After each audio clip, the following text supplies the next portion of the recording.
मधुबन के बाबा, मधुबन के बाबा मुरली वाले, आपका क्या कहना, आपका क्या कहना।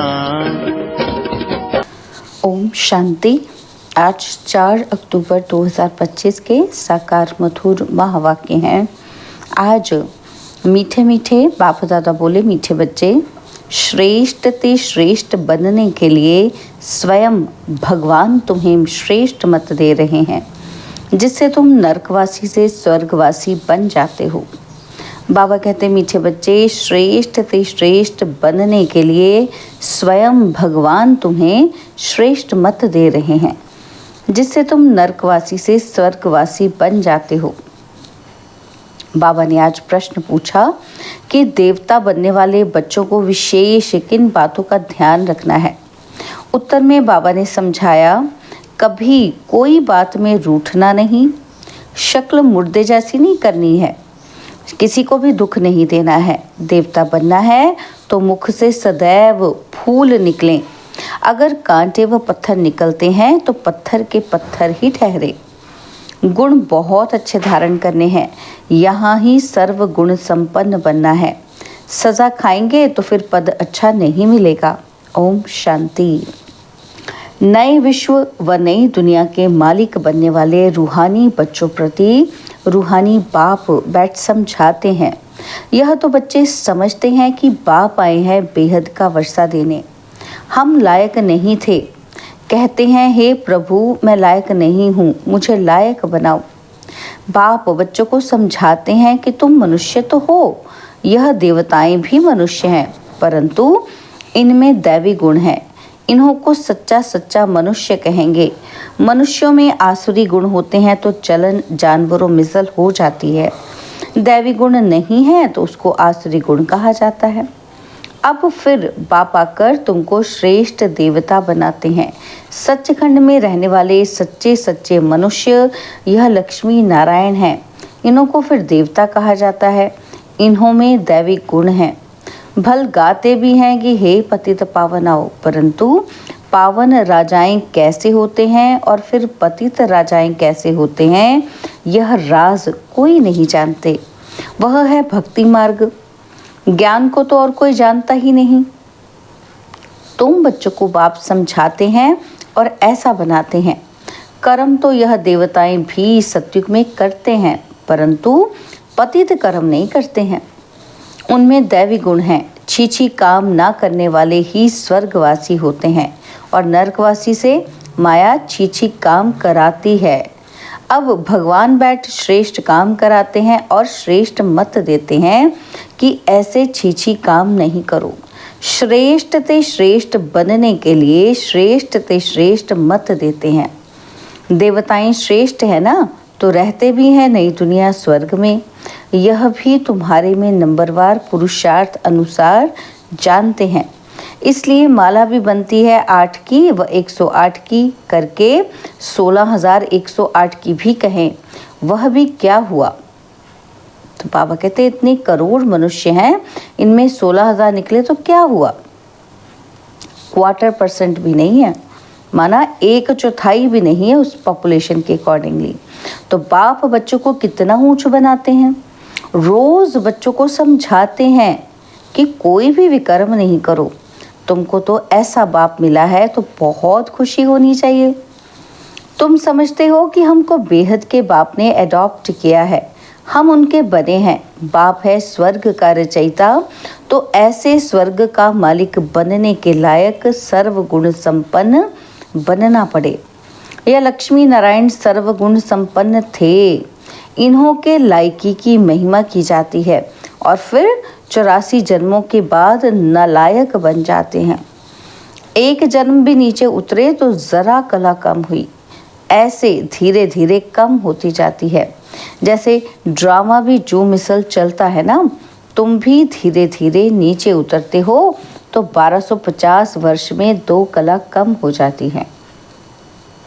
और फिर रावण राज्य में जल्दी जल्दी कला कम हो जाती है, ग्रहण लग जाता है। जैसे सूर्य चांद को भी ग्रहण लगता है ना, ऐसे नहीं कि चंद्रमा सितारों को ग्रहण नहीं लगता है, सबको पूरा ग्रहण लगा हुआ है। अब बाप कहते हैं याद से ही ग्रहण उतरेगा। कोई भी पाप नहीं करो।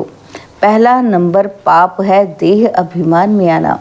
यह कड़ा पाप है। बच्चों को इस एक जन्म के लिए ही शिक्षा मिलती है, क्योंकि अभी दुनिया को चेंज होना है और फिर ऐसी शिक्षा कभी मिलती नहीं। बैरिस्ट्री आदि की शिक्षा तो तुम जन्म जन्मांतर लेते आए हो। स्कूल आदि तो सदा है ही। यह ज्ञान एक बार मिला बस। ज्ञान सागर बाप एक ही बार आते हैं। वह अपना और अपनी रचना के आदि मध्य अंत की सारी नॉलेज देते हैं। बाप कितना सहज समझाते हैं। क्या समझाते हैं बाबा? कि तुम आत्माएं पाठधारी हो। आत्माएं अपने घर से आकर यहाँ पाठ बजाती हैं, उनको मुक्ति धाम कहा जाता है। स्वर्ग है जीवन मुक्ति, यहाँ तो है जीवन बंध। यह अक्षर भी यथार्थ रीति याद करने हैं। मोक्ष कभी होता नहीं। मनुष्य कहते हैं कि मोक्ष मिल जाए, अर्थात आवागमन से निकल जाएं, परंतु पाठ से तो निकल ही नहीं सकते। यह अनादि बना बनाया खेल है।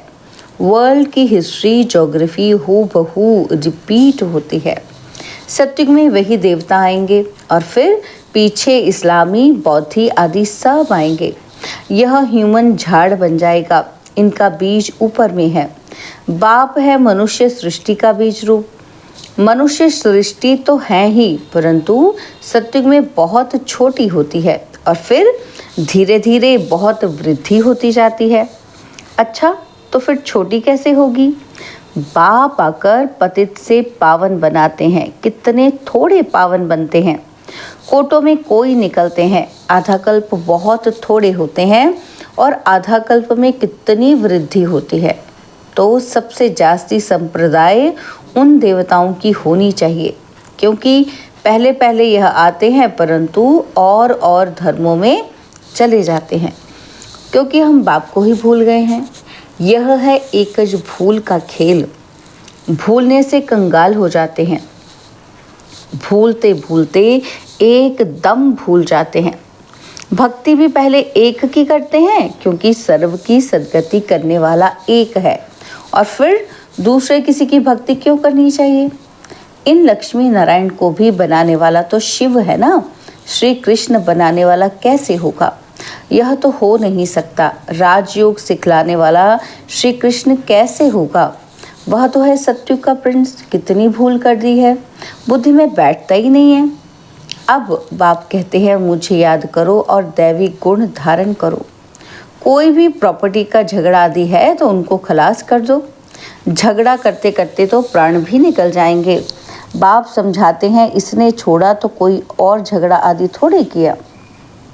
कम मिला तो जाने दो, उसके बदले कितनी राजाई मिल गई। बाबा बताते हैं मुझे साक्षात्कार हुआ विनाश और राजाई का, तो कितनी खुशी हुई कि हमको विश्व की बादशाही मिलनी है। तो ये सब क्या है? ऐसे थोड़ी कोई भूख मरेंगे। बिगर पैसे वाले भी पेट तो भरते हैं ना। मम्मा ने कुछ लाया क्या? कितना मम्मा को याद करते हैं। बाप कहते हैं याद करते हो ये तो ठीक है, परंतु अभी मम्मा के नाम रूप को याद नहीं करना है। हमको भी उन जैसी धारणा करनी है। हम भी मम्मा जैसे अच्छा बनकर गद्दी लायक बने। सिर्फ मम्मा की महिमा करने से थोड़ी हो जाएंगे। बाप तो कहते हैं मामे कम याद करो। याद की यात्रा में रहना है। मम्मा जैसा ज्ञान सुनाना है। मम्मा की महिमा का सबूत तब हो जब तुम भी ऐसे महिमा लायक बनकर दिखाओ।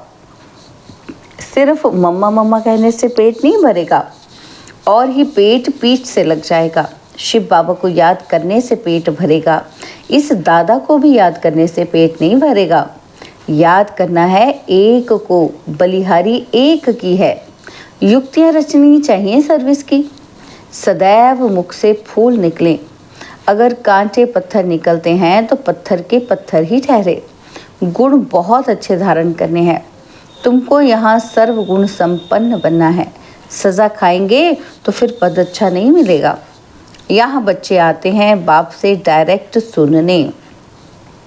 यहाँ ताज़ा ताज़ा नशा बाबा चढ़ाते हैं। सेंटर पर नशा चढ़ता है, फिर घर गए, संबंधी आदि देखे तो खलास। यहाँ तुम समझते कि हम बाबा के परिवार में बैठे हैं और वहाँ आसुरी परिवार होता है। कितने झगड़े आदि होते हैं। वहाँ जाने से ही किच्चड़ पट्टी में जाकर पड़ते हैं। और यहाँ तो तुमको बाप भूलना नहीं चाहिए। दुनिया में सच्ची शांति किसी को भी मिल ना सके। पवित्रता, सुख, शांति, संपत्ति सिवाय बाप के कोई नहीं दे सकता। ऐसे नहीं कि बाप आशीर्वाद करते हैं आयुष्मान भव, पुत्रवान भव। नहीं, आशीर्वाद से कुछ भी नहीं मिलता। यह मनुष्यों की भूल है। सन्यासी आदि भी आशीर्वाद नहीं कर सकते। आज आशीर्वाद देते, कल खुद ही मर जाते। पोप भी देखो कितने होकर गए हैं। गुरु लोगों की गद्दी चलती है। छोटेपन में भी गुरु मर जाते हैं और फिर दूसरा कर लेते या छोटे चेले को गुरु बना देते हैं। यह तो बाप दादा है देने वाला। यह लेकर क्या करेंगे? बाप तो निराकार है ना, लेंगे साकार। यह भी समझने की बात है। ऐसा कभी नहीं कहना चाहिए कि हम शिव बाबा को देते हैं। नहीं, हमने शिव बाबा से पद्म लिया है या पद लिया है, दिया नहीं है। बाबा तो तुमको अनगिनत देते हैं। शिव बाबा तो दाता है, तुम उनको कैसे देंगे? मैंने दिया ये समझने से फिर देह अभिमान आ जाता है। हम शिव बाबा से ले रहे हैं। बाबा के पास इतने ढेर बच्चे आते हैं, आकर रहते हैं, तो फिर प्रबंध चाहिए ना। गोया तुम देते हो अपने लिए, उनको अपना थोड़ी कुछ करना है। बाबा को थोड़ी करना है अपना कुछ। बाबा कहते राजधानी भी तो तुमको दे देते हैं, इसलिए करते भी तुम हो। तुमको तो अपने से भी ऊंच बनाता हूँ। ऐसा बाप और ऐसे बाप को तुम भूल जाते हो। आधा कल्प पूज्य, आधा कल्प पुजारी, और पूज्य बनने से तुम सुख धाम के मालिक बनते हो और फिर पुजारी बनने से दुख धाम के मालिक बन जाते हो। ये भी किसी को पता नहीं। क्या नहीं पता कि बाप कब आकर स्वर्ग की स्थापना करते हैं, पता ही नहीं किसी को, है ना। तो इन बातों को तो तुम संगम युगी ब्राह्मण ही जानते हो। बाबा इतना अच्छी रीति समझाते हैं, फिर भी बुद्धि में बैठता ही नहीं है। जैसे बाबा समझाते हैं ऐसे युक्ति से समझाना चाहिए। पुरुषार्थ कर ऐसा श्रेष्ठ बनना है। बाप बच्चों को समझाते हैं कि बच्चों में बहुत दैवी गुण होने चाहिए। कोई बात में रूठना नहीं, शक्ल मुर्दे जैसी नहीं करनी है। बाप कहते हैं ऐसे कोई काम अभी नहीं करो। चंडी देवी का भी मेला लगता है। चंडिका उनको कहते हैं जो बाप की मत पर नहीं चलती, जो दुख देती है। ऐसी चंडिकाओं का भी मेला लगता है। मनुष्य अज्ञानी है ना, अर्थ थोड़ी समझते हैं। कोई में ताकत ही नहीं, वह तो जैसे खोखले हैं। तुम बाबा को अच्छी रीति याद करते हो तो बाप द्वारा तुम्हें ताकत मिलती है। परंतु यहाँ रहते भी बहुतों की बुद्धि बाहर में भटकती रहती है। इसलिए बाबा कहते हैं यहाँ चित्रों के सामने बैठ जाओ तो तुम्हारी बुद्धि इसमें बिजी रहेगी। गोले पर, सीढ़ी पर भी किसी को समझाओ तो बोलो सत्युग में बहुत थोड़े मनुष्य होते हैं, अभी तो ढेर मनुष्य हैं। बाप कहते हैं मैं ब्रह्मा के द्वारा नई दुनिया की स्थापना कराता हूँ और पुरानी दुनिया का विनाश कराता हूँ। ऐसे ऐसे बैठ प्रैक्टिस करनी चाहिए। अपना मुख आप ही खोल सकते हैं। अंदर में जो चलता है वह बाहर में भी निकलना चाहिए। गूंगे तो नहीं हो ना, तो घर में रड़ियाँ मारने के लिए मुख तो खुलता है, ज्ञान सुनाने के लिए नहीं खुलता। बाबा ने डांटा है इसमें। बाबा कहते गूंगे तो नहीं हो आप, बोलते हो घर में तो खूब ऊंची ऊंची बोलते हो, और ज्ञान सुनाने के लिए कहते हमें सुनाना नहीं आता, हमें बोलना नहीं आता। तो बाबा कहते चित्र तो सबको मिल सकते हैं, हिम्मत रखनी चाहिए। अपने घर का कल्याण करें। अपना कमरा चित्रों से सजा दो तो तुम बिजी रहेंगे। यह जैसे तुम्हारी लाइब्रेरी हो जाएगी। दूसरे का कल्याण करने के लिए चित्र आदि लगा देना चाहिए। जो आए उनको समझाओ। तुम बहुत सर्विस कर सकते हो। थोड़ा भी सुना तो प्रजा बन जाएंगे। बाबा इतनी उन्नति की युक्तियाँ बतलाते हैं। बाप को याद करो तो तुम्हारे विकर्म विनाश होंगे। बाकी गंगा में जाकर एकदम डूब जाओ तो भी विकर्म विनाश नहीं होंगे। ये सब है अंधश्रद्धा। हरिद्वार में तो देखो सारे शहर का गंद आकर गंगा में पड़ता है, और सागर में कितना गंद पड़ता है। नदियों में भी किचड़ा पड़ा रहता है, और उससे फिर पावन कैसे बन सकते हैं। माया ने तो सबको बिल्कुल बेसमझ बना दिया है। बाप बच्चों को ही कहते हैं कि मुझे याद करो। तुम्हारी आत्मा बुलाती है ना कि हे पतित पावन आओ। वह तुम्हारे शरीर का लौकिक बाप तो है। पतित पावन एक ही बाप है। अभी हम उस पावन बनाने वाले बाप को याद करते हैं। जीवन मुक्ति दाता एक ही है, दूसरा ना कोई। इतनी सहज बात का अर्थ भी कोई समझते ही नहीं। अच्छा, मीठे मीठे सिकिलदे बच्चों प्रति माता पिता बाप दादा का याद, प्यार और गुड मॉर्निंग। रूहानी बाप की रूहानी बच्चों को नमस्ते। हम रूहानी बच्चों की रूहानी बाप दादाजी को दिलवा जान सिकवा प्रेम से नमस्ते। ओम शांति। प्यारे बाबा, मीठे बाबा, मेरे बाबा, शुक्रिया बाबा, शुक्रिया बाबा, शुक्रिया। धारणा के लिए मुख्य सार है। पहला पॉइंट है, मुख से ज्ञान रत्न निकालने की प्रैक्टिस करनी है। कभी मुख से कांटे व पत्थर नहीं निकालने हैं। अपने और घर का कल्याण करने के लिए घर में चित्र सजा देने हैं, उस पर विचार सागर मंथन कर दूसरों को समझाना है, बिजी रहना है। और सेकंड पॉइंट है, बाप से आशीर्वाद मांगने के बजाय उनकी श्रेष्ठ मत पर चलना है। बलिहारी शिव बाबा की है, इसलिए उन्हें ही याद करना है। यह अभिमान ना आए कि हमने बाबा को इतना दिया। वरदान है, बाप समान स्थिति द्वारा समय को समीप लाने वाले तत्वम के वरदानी भव।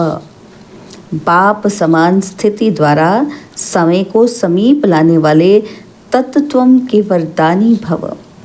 अपनेपन को मिटाना अर्थात बाप समान स्थिति में स्थित होकर समय को समीप लाना। जहाँ अपने देह में या अपनी कोई भी वस्तु में अपनापन है, वहाँ समानता में परसेंटेज है। परसेंटेज माना डिफेक्ट। ऐसे डिफेक्ट वाला कभी परफेक्ट नहीं बन सकता। परफेक्ट बनने के लिए बाप के लव में सदा लवलीन रहो। सदा लव में लवलीन रहने से सहज ही औरों को भी आप समान व बाप समान बना सकेंगे। बाप दादा अपने लवली और लवलीन रहने वाले बच्चों को सदा तत्वम का वरदान देते हैं।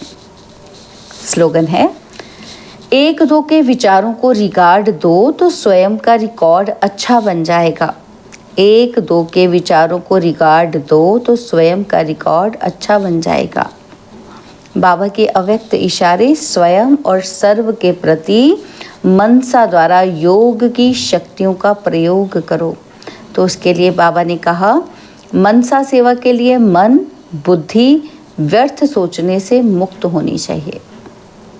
मन मना भव के मंत्र का सहज स्वरूप होना चाहिए। जिन श्रेष्ठ आत्माओं की मनसा अर्थात संकल्प श्रेष्ठ और शक्तिशाली हैं, शुभ भावना शुभ कामना वाले हैं, वह मनसा द्वारा शक्तियों का दान दे सकते हैं। अच्छा, ओम शांति।